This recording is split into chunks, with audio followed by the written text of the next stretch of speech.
Welcome to the Dating Kinky Podcast, a cast about love, sex, romance, and kink. Today, I'm going to talk about the kink community and how what I choose for myself and how I want others to treat me is generally not how I act on behalf of the community or how I treat others. Sound a bit hypocritical? Maybe it is, because I know who I am as a person and I know my strengths, and I'm willing to take greater risks in many areas than I would recommend that others take.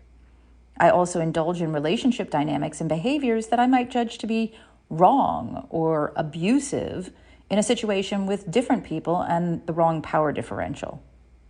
Hypocrisy? I suppose, but not wrong. For example, I feel like I have pretty damn good defenses against people who might prey on others. My life experience has given me a lot to work with, and I naturally avoid most shitty people. But were I to interact with one, I would take the personal responsibility on myself for allowing that interaction and work to recognize it more quickly in the future. However, I don't believe that anyone else who encounters those same shitty people would be to blame when they are harmed or hurt. Again, because I know me and my strengths and weaknesses, but I don't know theirs. And blaming victims is pretty shitty. So I work to make sure that people who are shitty to others are either watched carefully or removed from our local community so they don't have the chance to harm others. Because I believe it's better to be safe than sorry. And that's a bit of what I'm talking about today. Are you team me or team we? Team me, personal accountability and taking responsibility. Team we, community responsibility for the safety of its members. I'm both for different parts of myself, and I'll tell you why.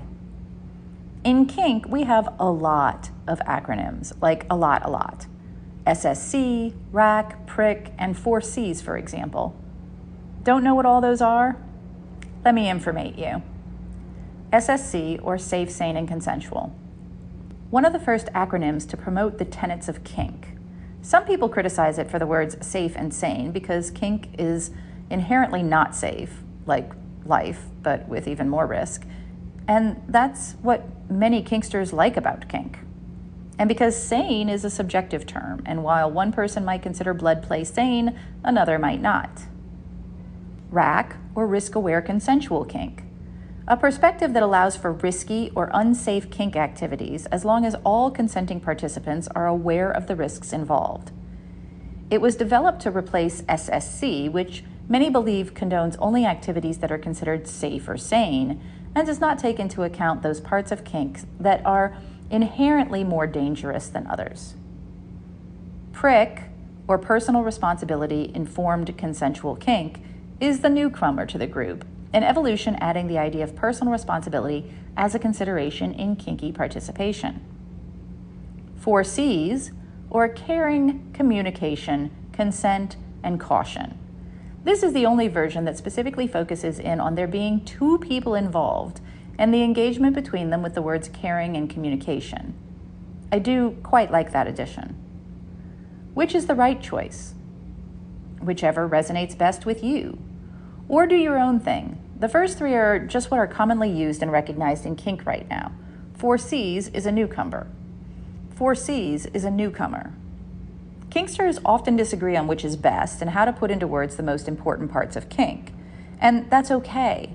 Discussions on the pros and cons of each philosophy are healthy and encouraged, as long as everyone understands that respecting the consent of their partners in this lifestyle is of paramount importance to contributing to safer kinky activities. So back to me or we. PRIC is the only offering that specifically focuses in on a me perspective with the nod to personal responsibility. The others are far more vague and open to interpretation. I write a lot from the personal responsibility and accountability viewpoint because that is the stance I take for me. Aside from a few forceful types of bad behavior, I tend to prefer holding myself accountable for the decisions I make regardless of others' behaviors. Even, as I said to someone the morning I was writing this, if the only responsibility I can take is, well, I got involved with them. So for me, it's Team Me. However, as someone who is active in the community and has seen decades of people coming into and out of kink, there is more than just every kinkster for themselves. Because there are people who find the new kinksters, the vulnerable kinksters. There are people with patterns of bad behavior. There are people who hop from group to group or stir up shit to get people on their extreme side who might otherwise be more inclined to moderation. There are predators in kink. Yes, I said it. There are predators in kink. And those who do harm who aren't predators but are just bumblers or bad actors.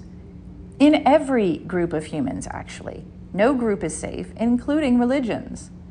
And that is where Team We comes in, where if someone shows a pattern of bad behavior and it is known, they are watched or informed or banned or shunned or a combination or whatever.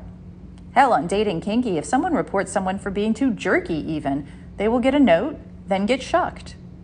Because why would I allow people to shit in my playroom? Because a community, a website, a small party, a group, all of these are made of we. And if we focus on Team Me, then Team We is harmed for us all, and we all lose. We lose groups, we lose friends, we lose potential connections with people who are harmed or leave the community because of awful experiences. I suspect many people are somewhere in between the absolutes, in both the Team Me versus Team We dialogue and in the good kinky person versus bad kinky person spectrum. Maven on FetLife wrote an amazing piece about these things. I highly recommend it as a required reading for all kinky folks, and I'll include the link in the show notes. I believe in doing what I can for Team We, while also teaching people as much about Team Me and the ways to protect themselves every single day. Teaching people to spot red flags, to set and maintain boundaries, to communicate, to keep safe in the lifestyle, and more. The kinds of things that work for Team Me 97% of the time when Team We fails or has not yet discovered a potentially bad player.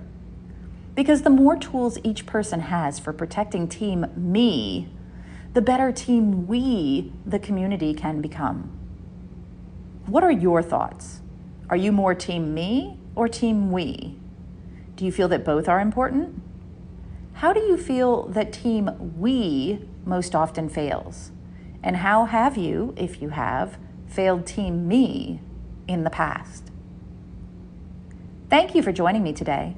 If you loved this episode, please share it with others who would enjoy it. And please do join me on our new apps available in the Google Play and Apple App Stores. Dating Kinky, it's built by Kinksters, for Kinksters, poly, queer, trans folk, and anyone not quite vanilla, and it's free. Find me on FetLife as Nookie Notes, and on Twitter, Pinterest, YouTube, Facebook, and Medium as Dating Kinky. We're on Instagram as Dating Kinky Official, all one word. Also, find me on the new Moan app in beta for iPhone. I'm Miss Nookie there. TheMonapp.com. Have a kinky day, and I'll catch you next episode.